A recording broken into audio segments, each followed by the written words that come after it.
और आइए अब आपकी सेहत की बात करते हुए आपको दिखाते हैं कोणासन। कोणासन 1 यानी कि एल्बो प्लैंक जिसे हम कहते हैं। तो कैसे करना है, अपने दोनों एल्बोज पे आएंगे, अपने दोनों पंजों को इन करेंगे, टोज इन करेंगे, अपने बटक्स को उठाएंगे। हाँ, अब इसमें ध्यान रखेंगे, अपने कोहनी को थोड़ा सा आगे लेंगे। आपका जो कंधा है और जो कोहनी है वो एक 90 डिग्री पोजीशन में होनी चाहिए। ये नहीं कि आपके कंधे ऐसे जा रहे हैं, ऐसे नहीं जाएंगे, इस पोजीशन पे रहेंगे। और आपके जो बटक्स हैं वो बिल्कुल सीधे रहेंगे, ये नीचे नहीं जाने चाहिए। अगर आप ऐसे करेंगे तो कमर में दर्द आएगा। तो हमें क्या करना है, अपने पेट को एंगेज करना है और एक सीधी लाइन में आना है। अब हो सकता है शुरुआत में आप इस पोस्चर को नहीं कर पाएँ, तो जो बिगिनर्स है वो किस तरीके से करेंगे, अपने घुटनों को ज़मीन पे रख देंगे, बाकी पोजीशन को ऐसे मेंटेन रखेंगे, कंधे पीछे करेंगे इस पोजीशन में, लाइक दिस। आप इस तरीके से भी होल्ड कर सकते हैं, पर इसमें ध्यान रहे कमर में दर्द नहीं आना चाहिए, आपको अपने पेट को एंगेज करके रखना है। सो इससे क्या होगा, आपकी कोर की भी मांसपेशियां सही हो रही हैं और जो हमारी साइड की जो कोर मसल्स होती हैं उसमें मजबूती आती है।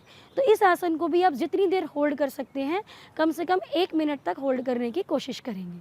धीरे से वापस आएंगे, रिलैक्स करेंगे मकर आसन में, सांस भरेंगे, सांस छोड़ेंगे, सांस भरेंगे, सांस छोड़ेंगे। अगला अभ्यास जो हम करेंगे अपनी साइड ऑब्लिक मसल्स के लिए वो है पूर्वोत्तानासना। सो पूर्वोत्तानासना के लिए सबसे पहले दंडासन में आएंगे। तो धीरे से उठेंगे, दोनों पैरों को सीधा सामने कर लेंगे, दोनों हाथों को पीछे लेके जाएंगे। हाँ, इस तरीके से आपने जाना है, कंधों को पीछे रखना है। सबसे इम्पॉर्टेंट है इसमें अपनी छाती को आपने ऊपर उठाना है। अब टोस को आगे की तरफ रखेंगे। अब श्वास भरते हुए अपने बटक को उठाएंगे। ध्यान रहे आपकी कोर की मसल्स बिल्कुल एंगेज होनी चाहिए, उसको लूज़ नहीं छोड़ना है। जब आप इस पोजीशन में आ जाएंगे तो धीरे से अपनी गर्दन को रिलैक्स करना है। आपकी गर्दन में किसी तरीके से खिंचाव नहीं आना चाहिए। तो इस पोस्चर से हम क्या कर रहे हैं कि जो हमारी साइड की जो ऑब्लिक मसल्स होती हैं उसमें मजबूती आती है और खिंचाव आता है। तो साइड की मसल्स हमारी स्ट्रॉन्ग होती है। तो जब भी कभी हम बाल्टी उठाते हैं भरी हुई पानी की, तो क्या होता है, हम इस तरीके से उठाते हैं तो हमारी कमर में लचक आ जाती है, क्योंकि इस मसल में मजबूती नहीं होती है। तो इस आसन से हम इस मसल की मजबूती कर रहे हैं, जिसकी वजह से कोई हम भारी सामान उठाएं तो हमारे कमर में दर्द नहीं आए। कोशिश करें इस आसन को 10 काउंट तक शुरुआत में होल्ड करें, फिर धीरे धीरे 1 मिनट तक।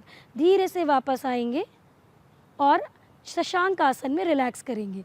तो शशांक आसन में जाएंगे, अपने दोनों अंगूठों को मिलाएंगे पीछे से, दोनों घुटनों में थोड़ा सा गैप करेंगे और फिर धीरे से नीचे रेस्ट करेंगे, अपने फोरहेड को टच कर देंगे।